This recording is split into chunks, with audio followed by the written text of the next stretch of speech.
Good afternoon.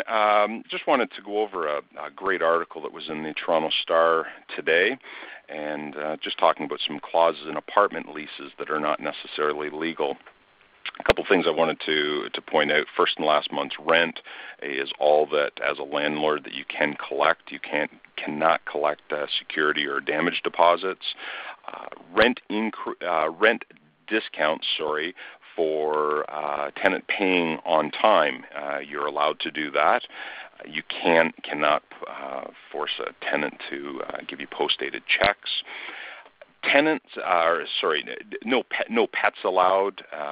That's been challenged. There's ways that you can get somebody out with a pet, but not in all cases.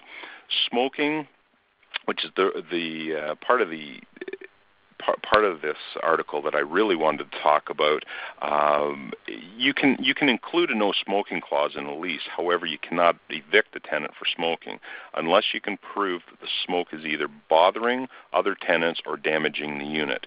And it talks about, in one case, a tenant was evicted for smoking because the building had a forced air system and the other tenants complained about the secondhand smoke entering their unit. In another case, the tenant rented a furnished suite with a no smoking clause, and the landlord was able to prove that the smoke, in fact, damaged the furniture and the unit, and was able to evict the tenant on that basis. Obviously, smoking pot's illegal, so on that hand, it's an illegal act which can be evicted for that reason. I'm going to follow this up tomorrow with another great example that I think the no smoking is going to become more of a situation that, as a landlord, you will be able to stop people from smoking in your rental units. Shoveling snow, cutting the grass. The law said that this is the landlord's responsibility. So it talks about how to get around that so that it becomes the tenant that is doing that. No loud music parties after 9 o'clock. You can include that in a lease. Condo rentals, this is another interesting thing.